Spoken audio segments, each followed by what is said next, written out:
আয়ে কিন্তু সংসারে সুখ শান্তি সচ্ছলতা বজায় থাকে।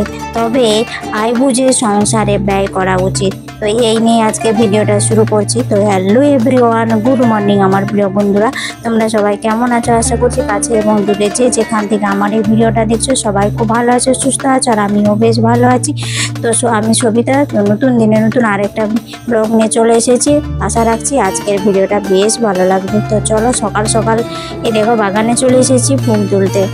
আর সংসারের এই যে বাসি কাজ মানে বিছানাটা তুলে নিয়েছি, তারপরে কিন্তু এই যে বাগানে এসেছি। জানো তো বাগানে এত মশা কামড়িয়ে আমার পিঠ একবারে জ্বালা করে দিল।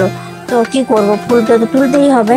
আর এত গাছগুলো বড় বড় ঝাঁকড়া হয়ে গেছে, পুরো বাগানে ওখানে ঢুকে গেলে কেউ দেখাই যাচ্ছে না, তাই এমন হয়ে গেছে। তো যাই হোক, ফুলগুলো তুলে নিয়ে এখন ধুয়ে রেখে দিলাম। আর এই যে ঘরটা ঝাঁট নিয়ে দিয়েছি, আর বাসি বিছানাটাও তুলে নিয়েছি। তো এখন এই যে উঠোনটা ঝাঁট দিচ্ছি।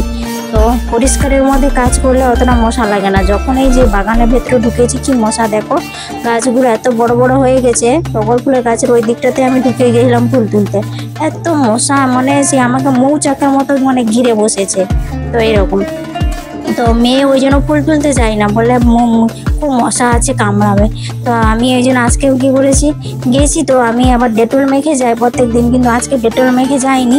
তো ভুলে গেছি ডেটল মাখতে, কিন্তু ডেটল মেখে গেলে যদি ফুল তুলতে যায় না, তাহলে মশাগুলো কিন্তু কামড়ায় না। তো এই একটা টিপস আমরা এটা ফলো করি।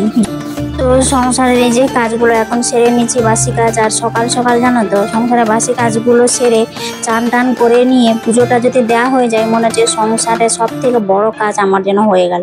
তো এইগুলোই করতে পারলে মনে হচ্ছে অনেকটা শান্তি পাই। তারপরে আরামসে রান্না করি আস্তে আস্তে, যেহেতু মেয়ের স্কুল নেই, এখন গরমে ছুটি পড়ে গেছে, সেই জন্যেই ওই কাজ দুটো যদি করে নিতে পারলে অনেকটা শান্তি লাগে, মনটাও ফ্রেশ থাকে। আর সকাল সকাল চান করাটা কিন্তু খুবই ভালো। তো আমি এই যে সকালে চান করি জানো কি, তারপরে দুপুরে রান্না বান্না করার পরে আবার জামা চেঞ্জ করে গোপালদেরকে আবার সেবা দিই। তারপরে আবার সেই বিকেলবেলায়, তখন আর এখন চান করি না, তো জামা চেঞ্জ করে আবার সন্ধে টন্ধে দিই, এইসব কাজ করি। তো এবারে চান টান করে পুজো দিয়ে এখন চলে এসেছি রান্না করে। এই যে কী কী রান্না করবো, তো সবজিটা এখন আর কেটে নিচ্ছি। তো ভাতটা বসিয়ে দিয়েছি ইন্ডাকশনের পাশে, ভাত হচ্ছে আর ডালটা হচ্ছে। আর এখন আমি সবজির কাটছি, মানে আলু, কলা, পেঁপে, কুমড়ো টুমড়ো দিয়ে, বরবটি দিয়ে একটা পাঁচ মিশালি সবজি করব। আর আজকে যেহেতু মঙ্গলবার, তো নিরামিষে একটা সবজি করব, তো আলু আর পনির দিয়েই করব। তো আমার মেয়ে আবার তো পনির ছাড়া অন্য কিছু খায় না, তো তার জন্যই ওকে পনির করতেই হবে। তো সয়াবিন অতটা ও খেতে পছন্দ করে না, পনিরটা হলে ওর ভালো লাগে। তো আর একটুখানি আজকে যেহেতু আমার মশলা শেষ হয়ে গেছিলো, মানে ফুরিয়ে গেছিলো, আদা আর কাঁচা লঙ্কা বাটা, তো সেটার জন্যই আমি এই যে আদাটা বেশি করে ছিলে নিয়েছি, ছোটো ছোটো করে কেটে নিয়েছি, ওটাকে পেস্ট করে নেব কাঁচা লঙ্কা দিয়ে, তারপরে আমি আবার রেখে দেবো। তো আজকের মতো রান্না করব, আবার করে এক সপ্তাহের মতো আমি আদাটা ছিলে নিয়েছি, এক সপ্তাহ মতো মানে আদা লঙ্কা পেস্টটা বেটে তেল মাখিয়ে ওকে ফ্রিজে রেখে দেবো একটা কৌটোর মধ্যে। তাহলে মানে এক সপ্তাহ আরামসে আমার চলে যাবে, তখন দরকার হয় টুক করে ওখানে নিয়ে রান্না করতে পারবো। তো এই কিছু কিছু টিপস আছে, এগুলো ফলো করলে কিন্তু সংসারের অনেকটা কাজ সহজ হয় এবং তাড়াতাড়ি হয়, অথচ গুছিয়েও করা যায়। তাই আমাদের যেমন আয় আছে, তো তেমনি আয় দিয়েই আমাকে সংসারের খরচাটা করতে হবে। তো আমাদের যেমন মধ্যবিত্ত পরিবারে আয় বুঝেই তো সংসারের জন্য ব্যয় করতে হবে। তো আমি কিন্তু সংসার খরচার জন্য যথেষ্ট মানে চেষ্টা করি যে সংসারের খরচ থেকে কিছুটা সাশ্রয় করা।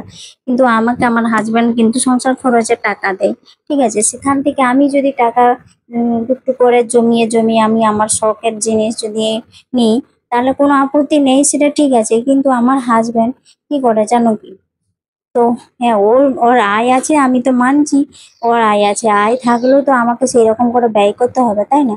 আয় আছে বলে আমি যখন তখন যেরকম খুশি খরচা করে ফেলবো। যেরকম খুশি বলতে, আমার হাজব্যান্ড একটুখানি খুবই দাতা মানুষ। হ্যাঁ, খুব লোকের কাছে মহান হতে চাই, কিন্তু ঘরে খরচা থাক না থাক লোকের কাছে ধার দেনা করে হলেও, কেউ যদি টাকা পয়সা চায় না, সে ধার দেনা করে হলেও দেয়। মানে সেই মানুষটা যে কেমন হবে, সেই মানুষটা সেই টাকাটা যে তুমি ধার দেনা করে দিয়েছো, সে যে তোমাকে সেই টাকাটা ফেরত দিবে, সেটা কি তখন কোনো গ্যারান্টি আছে বলো তো? তাহলে তো দিতে পারবে না। তাহলে আমার যেমন লোক দেখে আমি তাকে তো টাকাটা ধার দিব, যার অবস্থা আছে তাকে আমি ধার দেবো। যে একেবারে গরিব তাকে কি আমি ধার দিব এত টাকা? বলো তো। হ্যাঁ, 5-10 হাজার টাকা ধার দেওয়া তাহলে সেটা অতটা গায়ে লাগে না, কিন্তু 20-25 হাজার টাকা যদি কাউকে ধার দেয়, সে ধারটা যদি অনুদান হিসেবে দেওয়া হয়ে যায়, তাহলে সেটা কি ভালো লাগে বলো? সেই 20-25 হাজার টাকা আমার সংসারের একটি মাস চলে যাবে সংসার খরচে। তো আমি সেই সংসার খরচের 1 মাসের টাকাটা লোককে অনুদান হিসেবে দেব, সেটা তো আমার একটু কোনো পছন্দ নেই। তো আমি এই নিয়ে যখন যদি বলি না, তখন আমার সাথে মানে ঝগড়া অশান্তি করে। ও সবার কাছে মহান হতে চায়, বিশেষ করে আমার ঘরের মানে আমার শ্বশুর বাড়ির লোকজনদের কথাই বলছি।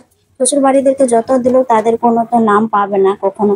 আমার হাজবেন্ড দেখো, প্রত্যেকটা ওর অনেকগুলো ভাই বোন, জানো তো। তো আমার শ্বশুর শাশুড়ি মারা গেছে, ওরা নেই, কিন্তু আমার হাজবেন্ড ওরা 8 ভাই 1 বোন। তো 8 ভাইয়ের মধ্যে 6 ভাই মারা গেছে।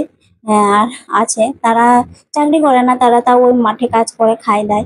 তাদের মোটামুটি যেরকম আছে কোনো যেরকম সংসার খরচা ওরা করে, যেমন কাজ করে তেমনি ওদের সংসার চলে যায়। তো যখন কোনো কারো মেয়ের বিয়ে হবে, কারো ছেলের বিয়ে হবে, তখন আমার হাজবেন্ডকে যদি বলে না, আমার হাজবেন্ড কিন্তু কখনো বলে না যে আমি পারবো না দিতে। তো বলে দিল এই জামাইকে একটা আংটি দিতে হবে, আংটির পুরো দামটা দিতে হবে। একটা সোনার আংটি দিতে কত দাম বলো তো? হ্যাঁ, যতই তুমি ছোট করে দাও আর যতই হালকা পাতলা দাও, এখন তো এত সোনার দাম বেড়ে গেছে। তো সেই একটা সোনার আংটির দাম এত দেওয়া সম্ভব বলো তো? সেই 20-25 হাজার টাকা লাগবে, সেটা দিয়ে দিল ধার দেনা করে। আর সেই টাকাটা কিন্তু আমার ওই যে ভাসুর ওরা যে নিয়েছে, তারা কিন্তু সেই টাকাটা আর ফেরত দিবে না। হ্যাঁ, তো সেই টাকাটা তুমি অত টাকা তুমি যে ওইরকম দিয়ে দিচ্ছ, তোমার কোনো অসুবিধা হলে ওদের কাছ থেকে 1 পয়সাও খুব পাবে না। তাহলে তুমি এইরকম মানুষকে কেন দিবে? তোমার যতটা ক্ষমতা আছে তুমি ততটা দাও। আর কি বলতো, আমরা তো বাড়ি খুবই কম যাই। তো আমার মা যখন থেকে মারা গেছে, সেই জন্য আমরা আর বাড়ি ভালো যাই না। শ্বশুর বাড়ি আর বাপের বাড়ি তো এই একই দিক থেকে যেতে হয়। তো বাবার বাড়িতে হয়তো 30 মিনিট সময় লাগে শ্বশুর বাড়ি যেতে। তো সেই জন্য আমরা এখন আর যাই না, মা নেই বলে যাই না। তো যখনই যাই, আগে যখন যেতাম, তখন কি বলতো, আমি তো শ্বশুর বাড়ি থেকে একটা সুতি পর্যন্ত পাই না। তো আমার মেয়েটা যে যায় তোমাদের, তাই ভাবি যে আমার হাজব্যান্ড তো তাদের দাদা ছেলে মেয়েদেরকে কত কিছু দিয়েছে বিয়ের সময়, কার মেয়ের অন্নপ্রাশন হবে, এই হবে, কত কিছু দিয়েছে। আমার মেয়ে যে এতদিন পরে যদি যায় না, কেউ একটা কোনো একটা জামা পর্যন্ত কিনে দেয় না, একটা সুতির জামা পর্যন্ত। আমার হাজব্যান্ড যখন যায় তখনই তাদেরকে ব্যাগ ব্যাগ বাজার এনে দেয়, 1 মাসের 2 মাসের সবজি বাজার, এই বাজার। আর আমাদের ওখানে না জায়গা আছে জানো, সেই জায়গাটাই এখন আমার হাজব্যান্ড ওদেরকে বলে দিয়েছে তোমরা ওখানে বাড়ি করে নিবে। আর আমাদের জায়গাটা আমরা কেন ওদেরকে বাড়ি করতে দেবো? আমরা জায়গাটা কিনেছি। হ্যাঁ, তো আমাদেরও তো ওটা কাজে লাগবে। তো এত ভালো মানুষ হওয়া কি ভালো? আজকাল যুগটা এতটাই মানে খারাপ, কেউ কারো নেই। নিজের মানুষ যখন নিজের হয় না, আর পর তো দূরের কথা, তাই না? কিন্তু এই কথাগুলো বোঝাবে কে? যদি আমি বলি তখন বলি তুমি হিংসুটে, তুমি হচ্ছে খালি তোমার নাই নাই করো। আরে নাই নাই করো, আমার মেয়ে আছে, আমার মেয়ের জন্য ভবিষ্যতে দেখতে হবে না বলো তো? তো এরকম করে কি সংসার চলে বলো তো? সেই নিয়ে খুবই খারাপ লাগে জানো তো। যে আমি যত চেষ্টা করি যে সংসার খরচার দায় বুঝে আমি ব্যয় করবো, যাতে আমার সংসারের ভবিষ্যতের জন্য কিছু সঞ্চয় করে রাখতে পারি। আমার মেয়ের জন্য ভবিষ্যৎ, আমাদের ভবিষ্যৎ না হলে চলে গেলে তোমার চাকরি পর্যন্ত, মেয়েটার কি হবে? তার জন্য ভবিষ্যতে তো কিছু রাখতে হবে, তাই না? তো সেটা ও বুঝে না। তো এরকম করে করে তো সেই জন্য খুবই খারাপ লাগে।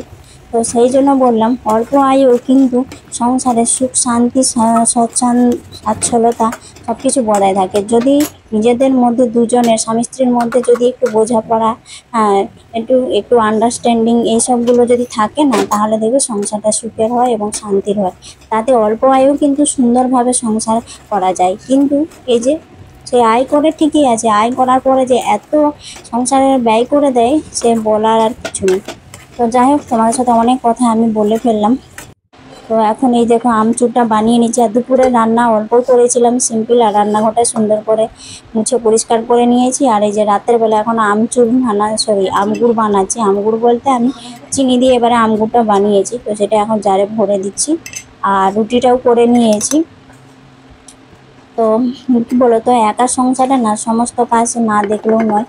তো সমস্ত কাজকে স্টেপ বাই স্টেপ সুন্দরভাবে সাজিয়ে গুছিয়ে রাখলাম। আর অল্প আয়ে কীভাবে সংসারটাকে সুখে এবং স্বাচ্ছন্দ্যে থাকা যায়, তো সেই চেষ্টাই আমি করছি। কিন্তু আমার হাজব্যান্ড এরকম করে, তো তার জন্যই খুবই আমরা খুবই কষ্টের মধ্যে আছি। আমার কোনো কথাই শুনে না। তো আমি নাকি সব কিছু খারাপ বলি হয়তো। তো যাই হোক, ভিডিওটা আমি এখানে শেষ করছি। ভিডিওটা কেমন লাগলো অবশ্যই কমেন্ট করে জানাবে। সবাই ভালো থাকো, সুস্থ থাকো, সাবধানে থাকো। দেখা আছে আবার একটা সুন্দর নতুন ভিডিওতে।